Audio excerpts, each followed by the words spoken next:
नमास्मै साराय स्वामित्याचिपास्ते चित्सभावाय भावाय सर्वभावाय वन्दित समसिद्धि भावचरणाय ओच्छामि स्मै पाहिनीय सुरते बलि परतरणति हेतो मोहनाम दविरत मनहाव्य विहाप्ति कलमासुताय नम परमविशोदेशुद्धचिन्नमात्रमोदे भवतु समय सारव्याप्तिरेवाम्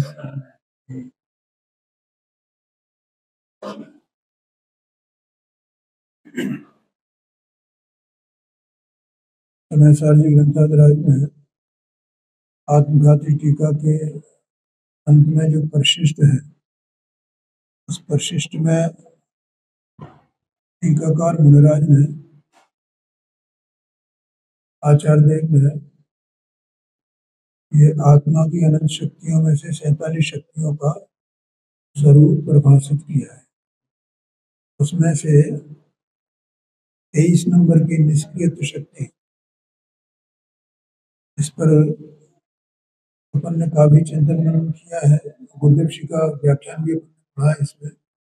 गुरुदेव जी के व्याख्यान से ही और आगे बढ़ते हैं। देखोगे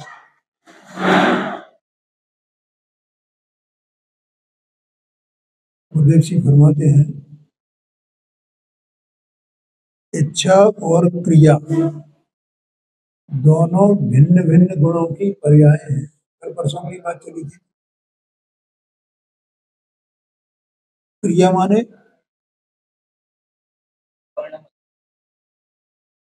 माने आत्मा के प्रदेशों का परिस्पंदन। यहाँ पर इस प्रकरण में परिणमन नहीं, यहाँ परिस्पंदन है। इच्छा जो है वो परिणमन है, वो विकार रूप परिणमन है। इच्छा आत्मा चैतन्य वस्तु है ना, सत्स्वरूप। उसकी अवस्था में जो इच्छा उत्पन्न होती है मोहनी कर्म के उदय के निमित्त से, तो वो इच्छा वो आत्मा का ही विकारी परिणमन है। इसलिए वो इच्छा वो भिन्न भाव है और यहाँ क्रिया वो भिन्न भाव है। इच्छा और क्रिया दोनों भिन्न भिन्न गुणों की पर्याय है, दोनों विकार हैं। इच्छा भी विकार है और परिस्पंदन क्रिया वो भी विकार है जी।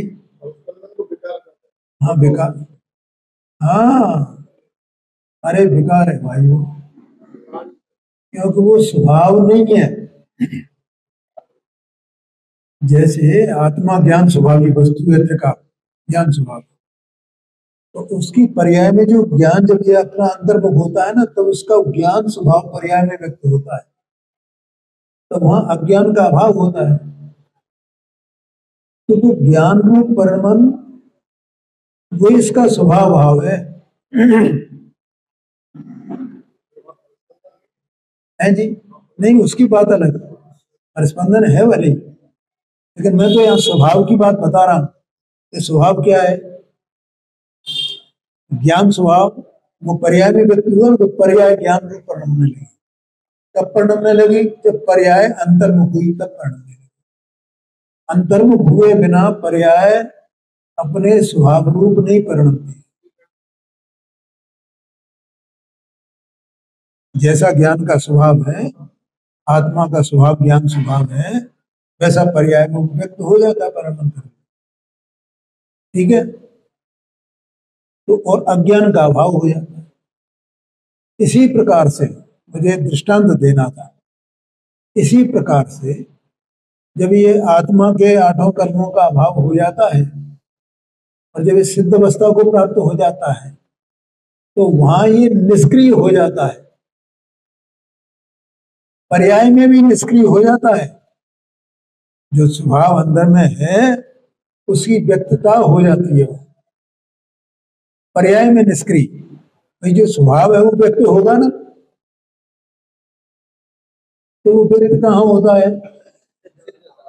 सिद्ध दशा में व्यक्त हो जाता है। हाँ जी, हाँ जी, शुद्ध। हाँ स्पंदन नहीं है, हाँ स्पंदन कैसे हुए? इसीलिए तो निष्क्रियत्व शक्ति की व्यक्त, भाई कहीं तो निष्क्रियत्व शक्ति है तो उसकी व्यक्तता कहाँ होगी? और व्यक्तता नहीं हो, ये हो नहीं सकता है।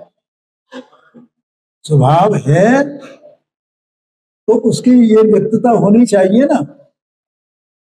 देखो जैसे आत्मा का सम्यक दर्शन स्वभाव है, तो सम्यक दर्शन प्रकट होगा तो उसकी व्यक्तता हो गई ना।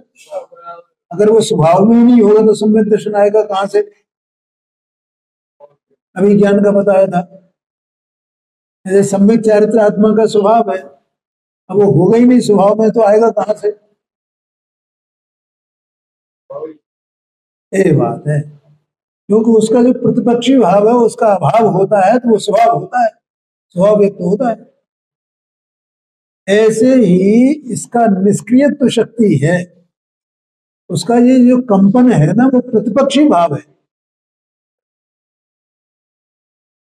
इसलिए उसको बेकार कहा। जो प्रतिपक्षी भाव है वो बेकार।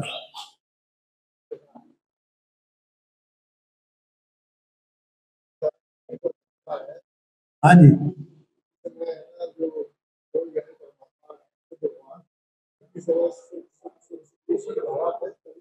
हाँ जी, द्रव्य है ना, द्रव्य वैसा परिणम गया है ना। कल मैंने बोला था ना, द्रव्य को भूल जाते हम, पर्याय को पकड़ लेते।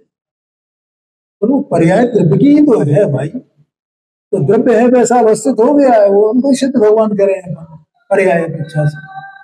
सिद्ध भगवान, सिद्ध भगवान, सिद्ध भगवान, सिद्ध भगवान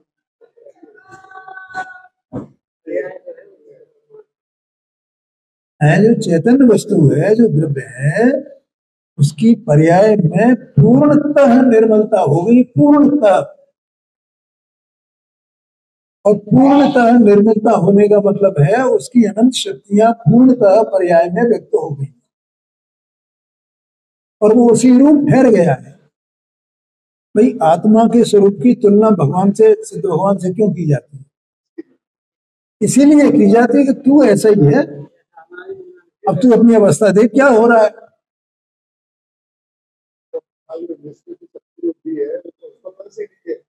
हाँ जी, हाँ जी, हाँ जी, माने वो उसका प्रतिपक्षी भाव है निष्क्रिय शक्ति का।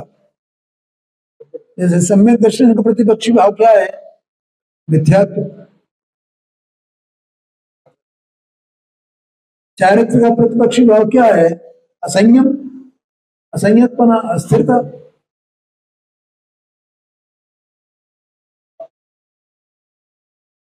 आया कर नहीं आया? हाँ जी, हाँ जी, ऐसा समझना। देखो क्या कहते हैं, दोनों बेकार है। आत्मा का ज्ञायक स्वभाव, आत्मा का ज्ञायक स्वभाव इच्छा और वो क्रिया माने कंपन उससे रहित है। ज्ञायक भाव तो उससे रहित है ना। ज्ञायक भाव तो वो प्रतिपक्षी भाव है।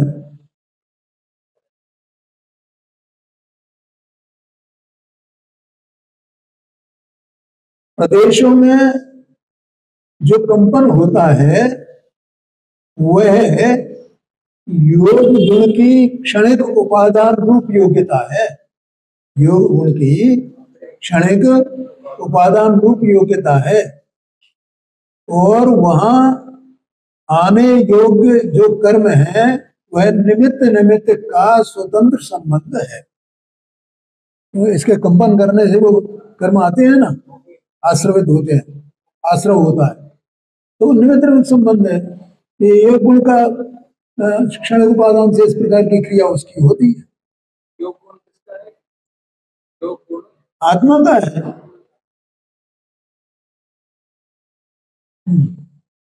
योग माने समाधि होती है ना, तो समाधि में निष्पन्दता होती है ना।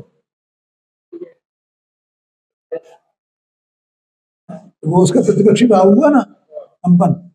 हाँ, निस्पंदता है एकदम, वो समाधि है। आत्मा की त्रिकाली शक्ति में वह नहीं है, माने ये जो गुण का परिणमन है वैसा उसका आत्मा का स्वभाव नहीं है, निष्क्रियपना आत्मा का स्वभाव।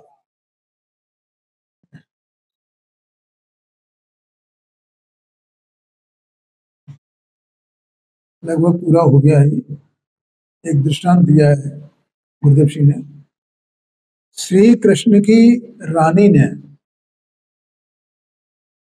नेमिनाथ भगवान का वस्त्र धोने से इनकार किया और नेम कुमार ने श्री कृष्ण की आयुधशाला में पहुंचकर ऐसा शंख फूंका कि द्वारका की धरती कांप उठी।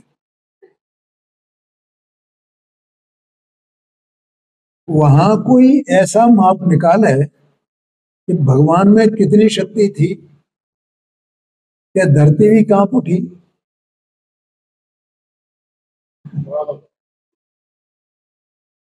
तो उसे भगवान के आत्मा की सच्ची पहचान नहीं है।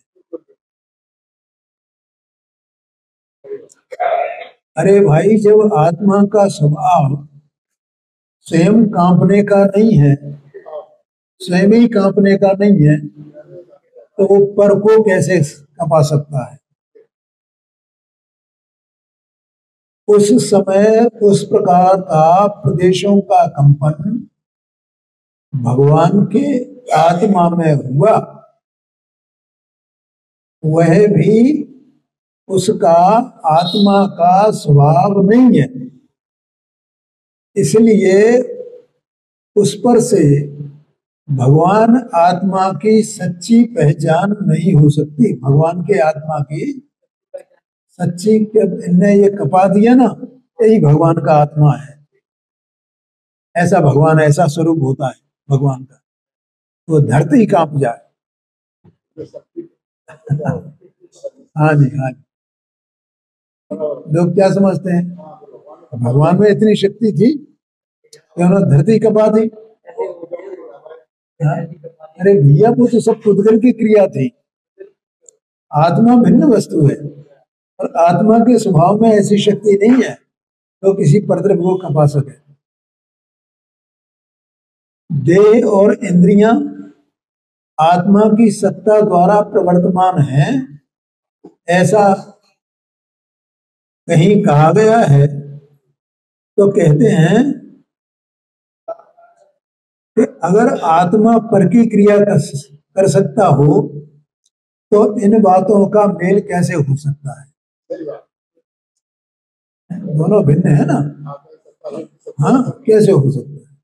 इसका मतलब ये है आत्मा भिन्न वस्तु है, देहादि के सब भिन्न वस्तुएं हैं। आत्मा अपने में परिपूर्ण चैतन्य वस्तु है। वो उत्पाद व द्रव्यात्मक है, वो पर्यायात्मक है। और जब ये जीव स्वभाव की दृष्टि करता है तो वो पर्याय में उसकी शक्तियां व्यक्त होती हैं। ऐसा समझ। हाँ, मन योग, वचन योग, काय योग। हाँ, देखो, ये मन योग, वचन योग, काय योग, ये व्यवहार का कथन है। मन, वचन और काय ये अलग करो और योग को अलग करो। जब दोनों को मिलाएंगे तो मन योग, वचन योग, काय योग कहलाता। ठीक है? आया समझ में कि नहीं आया?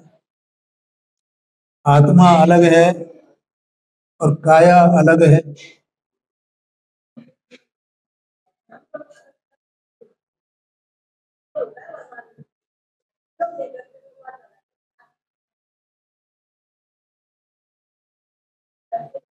हाँ जी, हाँ, हाँ, हाँ।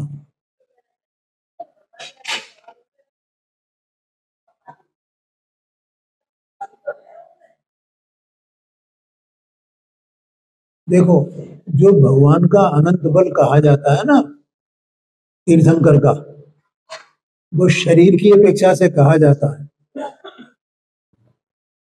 ऐसा संगठन होता है और ऐसा संस्थान होता है और ऐसा बल होता है, अनंत बल का बल के धनी है। ऐसा इंद्र को बोला जाता है ना कि इंद्र में इतना बल होता है कि वो ब्रह्मांड पलट दे, इतनी शक्ति का धारण करने वाला। तो सब शरीर की अपेक्षा से बातें हैं, तो आत्मा की बात नहीं है। आत्मा की शक्तियां अलग हैं, आत्मा का बल अलग है और ये शरीर का बल है। ये अनंत बल की बात तीर्थंकर की आती है ना, शरीर के बल की बात है। तो उनका ऐसा प्रताप होता है कि उनको कोई माने उनके बल से कोई जीत नहीं सकता। जैसे एक कथा भी आती है ना, उसमें हरवंश पुराण में ना कि जब दरबार में बैठे थे तो लोगों में ये चर्चा, दरबारियों में चर्चा चल पड़ी कि किसमें कितनी शक्ति है, कौन ज्यादा शक्ति वाला है, नारायण ज्यादा शक्ति वाले हैं या नेम कुमार ज्यादा शक्ति वाले हैं? और ये छोटे भाई थे उनके, नारायण के चचेरे भाई, वे वसुदेव के थे, 10 पुत्र थे ना उनके, उनके समुद्र विजय के 10 पुत्र थे। तो प्रथम पुत्र कौन थे?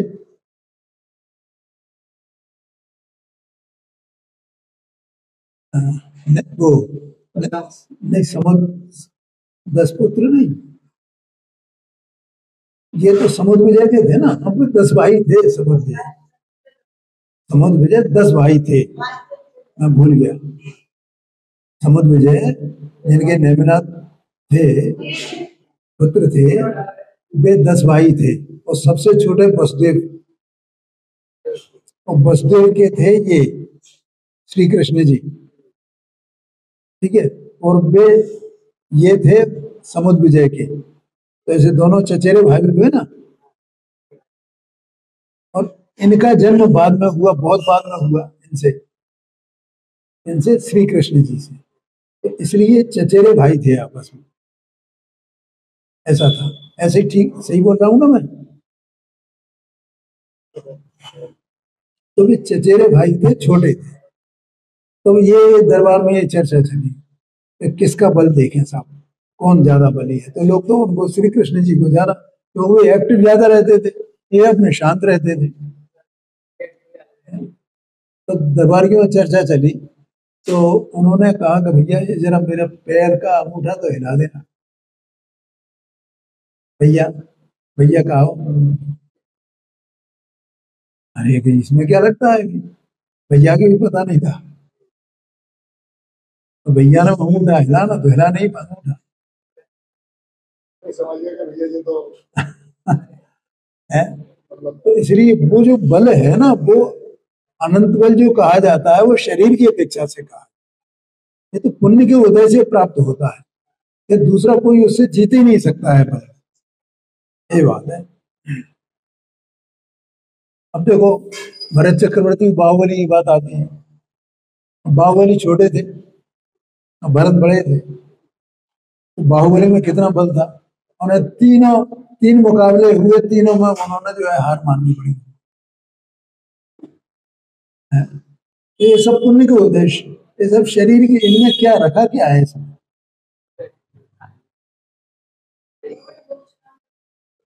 हाँ जी, हाँ जी, हाँ भैया। तो वो हमारी बात चल रही थी, मन योग, वचन योग, काया।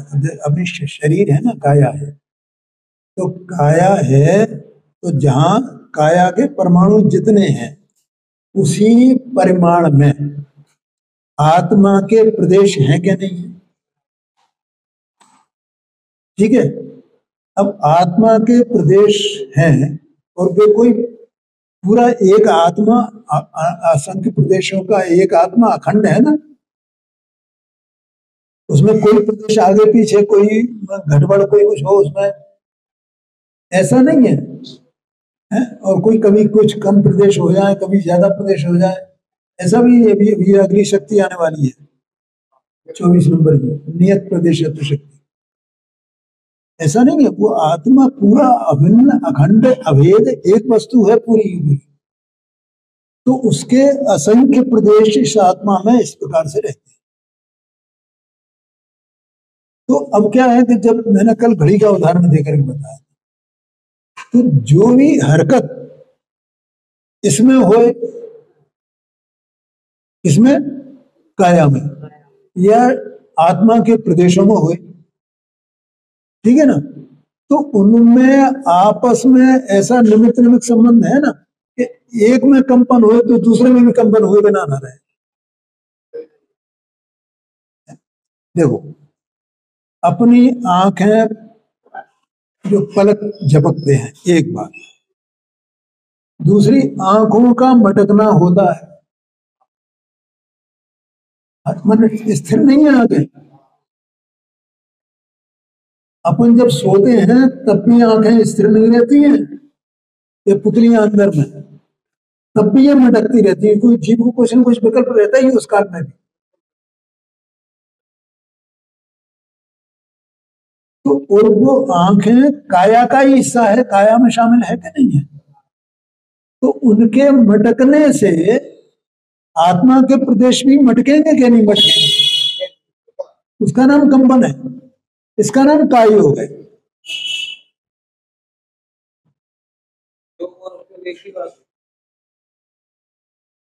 एक बात। दूसरी बात, वचन योग, अभी वाणी निकल रही है,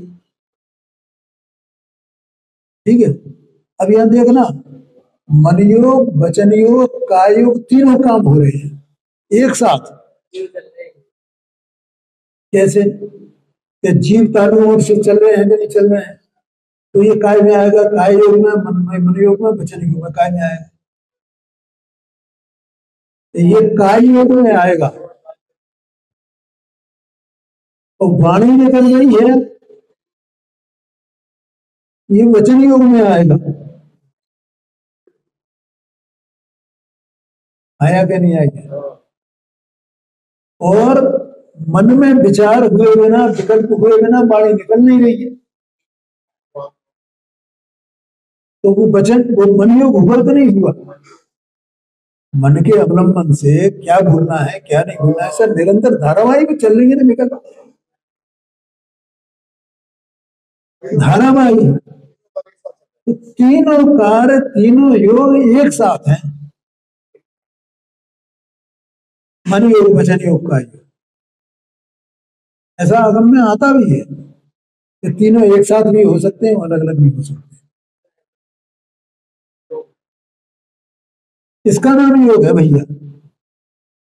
और योग और उपयोग एक चीज नहीं है।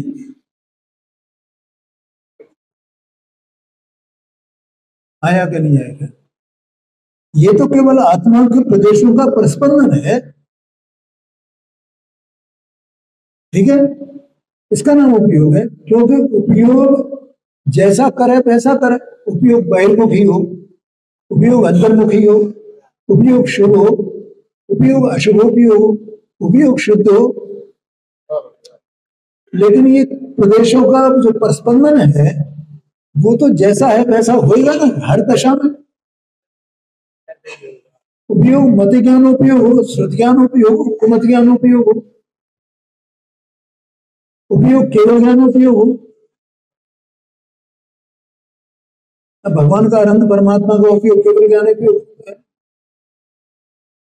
और उनके वचन योग होता है, काय योग होता है, तो वो न्यारा है ना, उनको तो केवल ज्ञान। तो उपयोग अलग हुआ ना, नहीं आया समझ? बस है जी।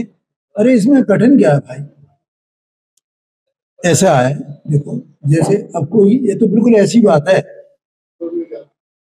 कि जैसा आपको ज्ञान और दर्शन बताओ, ज्ञान अलग है, ज्ञान दर्शन एक ही है, अलग अलग है। क्या आपने बोला योग मतलब समाधि, निस्पंदन? वो योग माने समाधि माने निस्पंदता, ठीक है। और योग का परिणाम चल रहा है, नहीं माने काय योग, मन योग, वचन योग, तो इसका विकार हुआ ना योग का। ये बेकार। हाँ जी, हाँ जी, आया कि नहीं आया? हाँ, ये बात है, वस्तु एक ही है, और वस्तु एक ही वस्तु के ये परिणमन है, शक्ति है तो शक्ति से परिणमन है उनका। वस्तु एक, उसमें अनंत शक्ति, और उनके अलग अलग प्रकार के परिणाम, उनका ही तो ज्ञान कराया है कि तू कैसी शक्ति वाला वस्तु है, कैसा तेरा स्वरूप है, ये ज्ञान कराया है। हाँ, देह मनवाणी भिन्न है, वो तो, ये तो सब व्यवहार का कथन है, मन योग, वचन योग, काय योग, वास्तव में न्यारे न्यारे हैं, मन वचन का ये अलग है, आत्मा की प्रदेश अलग है, तो निमित्त निमित्त भाव है सब। अब जैसे अपन, ये इंद्रियां है ना, और उपयोग है, तो इंद्रियों का और उपयोग का निमित्त निमित्त भाव है कि नहीं वर्तमान दशा में?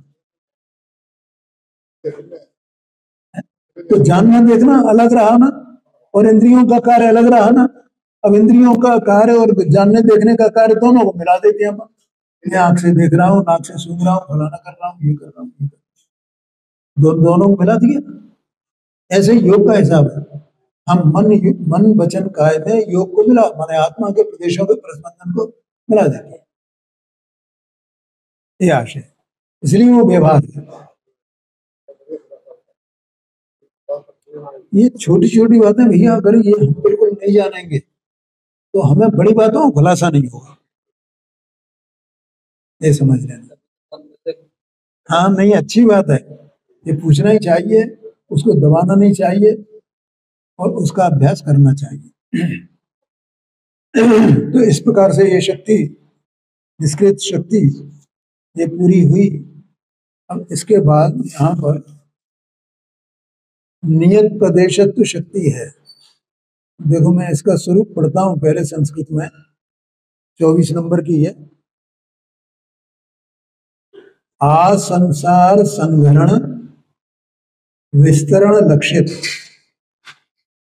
किंचिदून चरम शरीर परिमाण अवस्थित लोकाकाश सम्मित आत्म अवयवत्व लक्षणा नियत प्रदेशत्व शक्ति।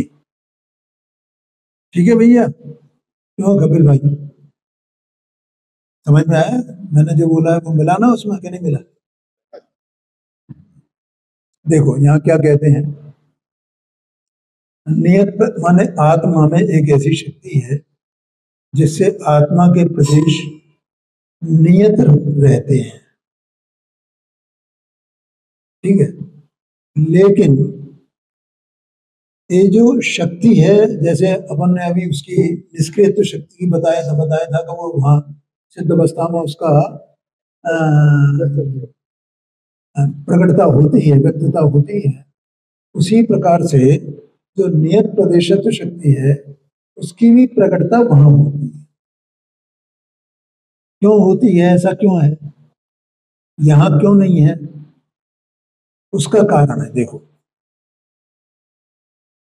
नियत प्रदेशत्व में इतना ही नहीं है कि आत्मा के असंख्यात प्रदेश हैं, वे नियत रहते हैं, उनमें घटबढ़ नहीं होती है, ये तो कोई बात ही नहीं है।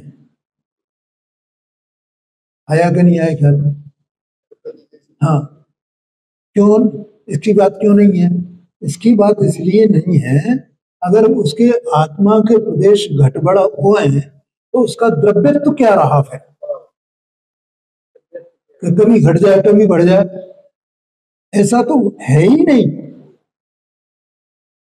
वो तो सभी जितने द्रव्य है ना, 6 द्रव्य, 6 जाति के द्रव्य, सबके अपने अपने प्रदेश जितने हैं, अनादि अनंत उतने ही रहते हैं ना।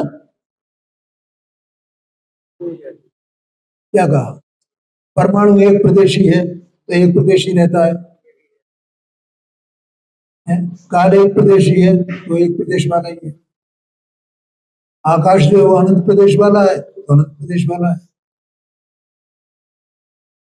और धर्म वे असंख्यात प्रदेशी हैं तो उनके असंख्यात प्रदेश है। तो सबकी अपने अपने नियत है ना, एक प्रदेश इससे गड़बड़ नहीं हो, तो इसका नाम नियत प्रदेशत्व शक्ति नहीं है। तो फिर क्या है, उसको यहां बता रहे हैं। देखो क्या है, संसार अवस्था में इस जीव के जो प्रदेश है ना, इन प्रदेशों में संकोच विस्तार होता रहता है देह के निमित्त से, अनादि से। अब इसका जो नियत प्रदेशत्वपना है, स्वभाव, उसकी व्यक्तता इसमें नहीं हो पाती है। कभी तो ये इतना छोटा बन गया जाकर के, निगोद जैसा, निगोद में,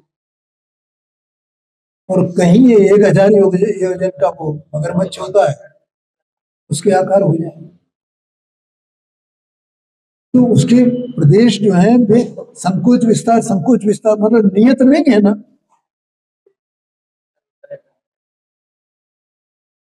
इसलिए वो बात बतानी है, नहीं नियत प्रदेश का मतलब क्या होता है कि फिर संकोच विस्तार उसमें नहीं हो।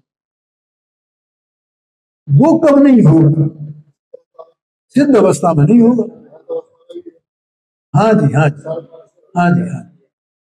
इसलिए वो जो नियत अवस्था है वो सिद्ध अवस्था है प्रदेशों की। अब उसमें कोई संकोच विस्तार होने वाला नहीं।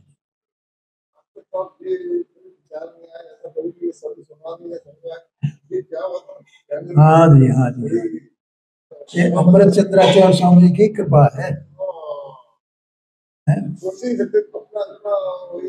और इन शक्तियों का जो खुलासा गुरुदेव जी ने जो किया है, उनकी कृपा है। ये मैं ये कहता हूं कि कोई भी इन पे बोल नहीं सकता भैया। कौन बोलेगा? ये तो स्वयं भी ज्ञानी हुए तो इतना गहन उनका विचार माने चला। अब उनको नियत प्रदेश माने यही समझेंगे भैया, इस असंख्यात प्रदेश है तो असंख्यात प्रदेश रहते हैं, असंख्यात प्रदेश रहते हैं, असंख्यात, इनमें गड़बड़ नहीं होती है, गड़बड़ नहीं होती, ये मान लेंगे अपन। पर ये अर्थ नहीं है।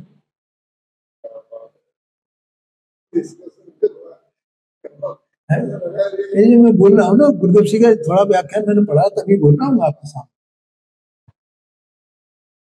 देखो अब देखना जरा, मैंने आपको बता दिया ना, ये आ संसार संगरण विस्तरण लक्षित।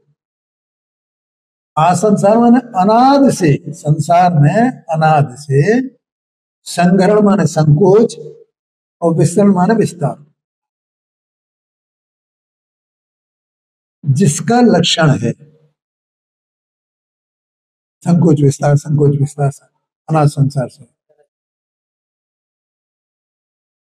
ऐसा संकोच विस्तार काय काय के निमित्त से हो रहा है? शरीर से, शरीर के निमित्त से, शरीर के निमित्त से, शरीर के निमित्त से संकोच विस्तार, संकोच विस्तार ऐसा हो रहा है ना? नहीं, कभी कोई आकार हो गया, कभी कोई आकार है, कभी कैसा ही छोटा, कभी बड़ा, कभी कुछ, कभी कुछ। अभी अभी अभी ये चीज ऐसा है तो फिर नारकी बन जाए, देव बन जाए। तो वहां देव और नारकियों में भी क्या होता है? विक्रिया से बड़े बन जाए, छोटे बन जाए, वहां विक्रिया चलती रहती है। शरीर वैक्रिक शरीर होता है ना उनका भी। अपना कौन सा शरीर है? ये औदारिक शरीर कहलाता है। उनका वैक्रिक शरीर होता है। उनका भी पुद्गल का शरीर, अपना भी पुद्गल का शरीर। उनकी भी रचना शरीर की आहार वर्णा से होती है। हमारे शरीर की रचना भी आहार वर्णा से होती है।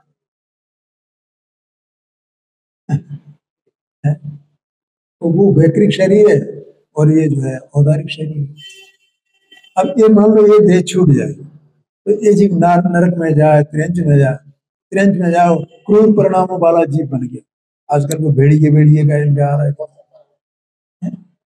बोलो अपन वैसा बनना चाहेंगे? भेड़िया शेर बनना चाहेंगे? क्यों?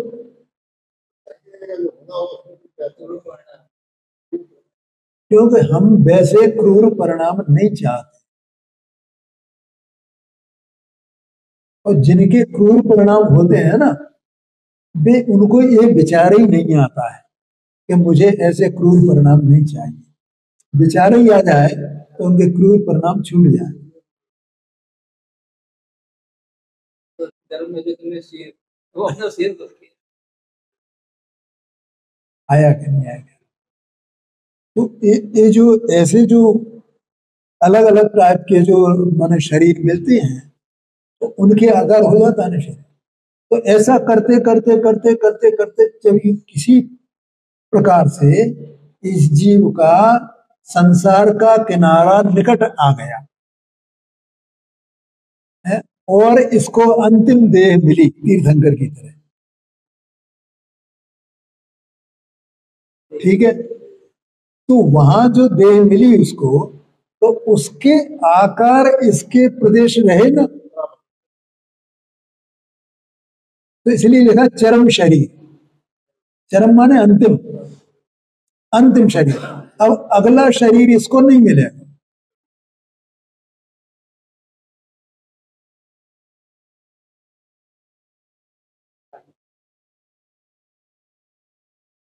समझ में आया ना? तो उससे जो अंतिम शरीर है उससे कुछ कम, क्योंकि अपने यह नाखून है, बाल हैं, तो इनसे जो है अंतर पड़ता है ना, ये बाल है, ये बाल है, ये सब जहां, तो इनसे कुछ न्यून। और फिर परमाणु स्थूल होता है फिर भी, और आत्मा सूक्ष्म होता है, रूपी होता है, तो इसलिए उससे किंचित किंचित न्यून। उसे न्यूनता कितनी होगी ये तो केवल ज्ञान का विषय है। यहाँ तो भगवान ने बताया है उसके अनुसार किंचित ऊन। ऐसा किंचित ऊन माने कम जो अंतिम शरीर है उसके परिमाण रूप अवस्थित, उसके परमाणु जो अंतिम शरीर है उसके परमाणु रूप अवस्थित। देखो जो अंतिम शरीर मिलता है ना, तो वैसे भी अपने को भी वर्तमान में जैसे ये जीव यहाँ है, अब इसको मान लो अगली पर्याय त्रिंच की मिलनी है, मान लो चूहे की पर्याय मिलनी है, तो यहां से जब ये देह को छोड़ेगा और चूहे की पर्याय को धारण करेगा, तो उस बीच में इसका आकार कौन सा रहेगा? ये मनुष्य वाला रहेगा या चूहे वाला हो जाएगा? अभी चूहे में उत्पन्न नहीं हुआ है, तो आगम ये कहता है कि जो अंतिम शरीर है उसके आकार रूप रहता है ये, अगली देह जब तक नहीं मिले तब तक। सुना है 2-3 समय का, फिर वहां पर्याप्तियां होंगी ना, वो पर्याप्तियां वहां पूर्ण होंगी तब वो शरीर पूरा बनेगा। 6 पर्याप्तियां होती ना, 6 पर्याप्तियों की पूर्णता हुई तो उसमें एक अंतर मुहूर्त का टाइम लगता है, तब वो बनेगा। तो इस प्रकार से जो अंतिम शरीर है उसके आकार रूप ही प्रदेश रहते हैं जब तक दूसरी गति न मिले। ऐसे ही जब अंतिम शरीर है तो अंतिम शरीर के बाद अब कोई गति तो मिलनी नहीं है, ठीक है, तो इसका आकार कौन सा रहेगा? अंतिम शरीर वाला। आत्मा का आकार कौन सा रहेगा? अंतिम शरीर वाला, ठीक है। जैसे आदना स्वामी पहले तीर्थंकर थे ना, तो उनकी काया अवगाहना, काया को अवगाहना को कितनी थी? 500 वर्ष। तो उनका आत्मा जो असंख्यात प्रदेशी है वो वहां सिद्धालय में विराजमान है, तो किस आकार में विराजमान होगा? ठीक है, तो भगवान महावीर स्वामी का वो 7 हाथ की काया थी, पार्श्व स्वामी की 9 हाथ की काया थी, तो उनका आत्मा, उनका द्रव्य कैसे वहां विराजमान होगा? उसी आकार में, उसी आकार में। अंतिम देह थी ना वैसे, उस आकार में वहां विराजमान है। अब वो जो आकार वहां है अंतिम, बस वो अब बदलने वाला नहीं है। क्यों नहीं बदलने वाला है? क्योंकि आत्मा में नियत प्रदेशत्व शक्ति है, उसके कारण उसके आकार रहा। आया कि नहीं आया? देखो बहुत लोग ये कहते हैं, कई लोग ऐसा मानते हैं कि देखो आत्मा जब मुक्त हो जाता है ना तो पूरे लोकाकाश के प्रमाण हो जाता है। अथवा तो ऐसा कहते हैं कि नहीं वो तो आकाश में यूं ही घूमते रहते हैं बस। ये सब ये नियत प्रदेशित शक्ति बता करके इन सब विवादों को खत्म कर दिया कि वे लोकाग्र में विराजमान है और अब उनके प्रदेशों में कोई संकोच विस्तार नहीं होने वाला है। ये नियत प्रदेशित शक्ति है।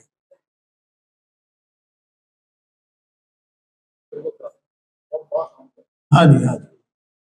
देखो क्या कहते हैं, यहां तक पहुंच गए ना, परिमाण अवस्थित लोकाकाश सम्मित। वास्तव में वे कितने हैं? लोकाकाश के आकार। लोकाकाश असंख्यात प्रदेशी, तो यहाँ वे वहां पर जितने हैं वो अंतिम देह है उसके परमाणु रूप। लेकिन आकार कितना है उनका? वास्तविक आकार निश्चय से वो तो देह प्रमाण है, तो वो तो व्यवहार है। वास्तव में कितने हैं कि लोकाकाश प्रमाण है। वहां ऐसा नहीं कि उतने ही रह गए, कुछ आकार उनका कुछ कम हो गया है। असंख्यात प्रदेश से कुछ घट गए हो या नहीं? घटे नहीं है, वो तो उतने के उतने रहे। इसलिए लोकाकाश सम्मित ये शब्द डालना पड़ा। कोई ये समझे कभी अब तो उसके आकार रह गए ना, ये तो लोकाकाश रहे क्या नहीं रहे? लोकाकाश प्रमाण रहा क्या नहीं रहा उनका द्रव्य? रहा। हाँ जी, उसको बताने के लिए लिखा लोकाकाश सम्मित। आत्म अवयवत्व, आत्मा का अवयव। अवयव माने क्या होता है?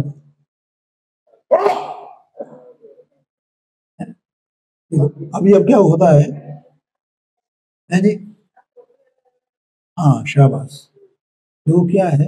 जैसे शरीर है ना, तो शरीर के जितने अंग हैं वे क्या है? उसके अवयव है।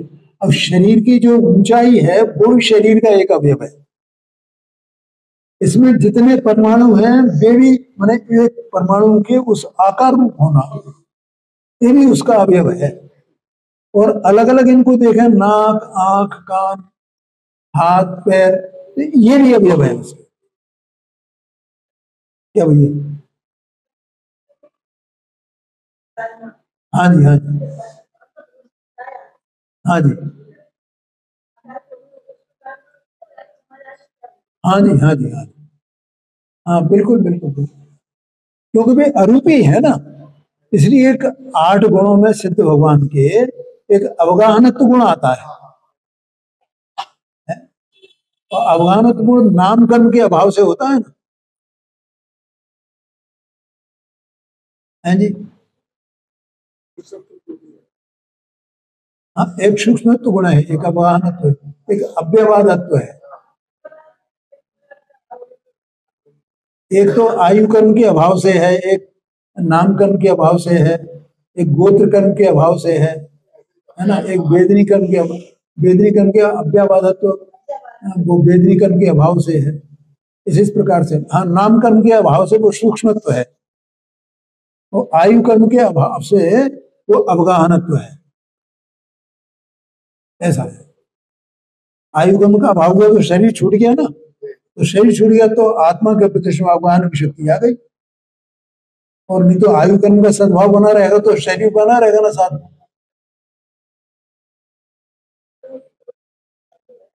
हाँ जी, हाँ जी, हाँ हाँ, गोत्र कर्म के अभाव से, ठीक है। तो वो अवगाहनत्व गुण में आ गया है भगवान, सामान्य गुण है वो। आघातीय कर्म जो कौन सा बताया था अभी, आयु कर्म, उसके अभाव से अवगाहनत्व, वो आत्मा का स्वभाव है वो वहां प्रकट हो गया है। तो एक द्रव्य की अवगाहना में अनंत द्रव्यों आरोपी है वे तो, इसलिए वे रहते हैं। जैसे आकाश आरोपी है तो आकाश में कितने पदार्थ रहते हैं, ऐसे वहां पे रहते हैं। तो इस प्रकार से यहाँ ये आत्म अवयवत्व लक्षण, माने इस आत्म अवयव पने का जो लक्षण है इसका नाम नियत प्रदेशत्व शक्ति है। ये नियत प्रदेशत्व शक्ति है, समझ में आया? इस प्रकार से अपन ने इसकी परिभाषा जानी अभी। अब कल से पूज्य गुरुदेव जी का जो व्याख्यान है उससे इसमें से और कुछ विशेष बात आप लोगों को मिलेंगी, वो अपन पढ़ेंगे।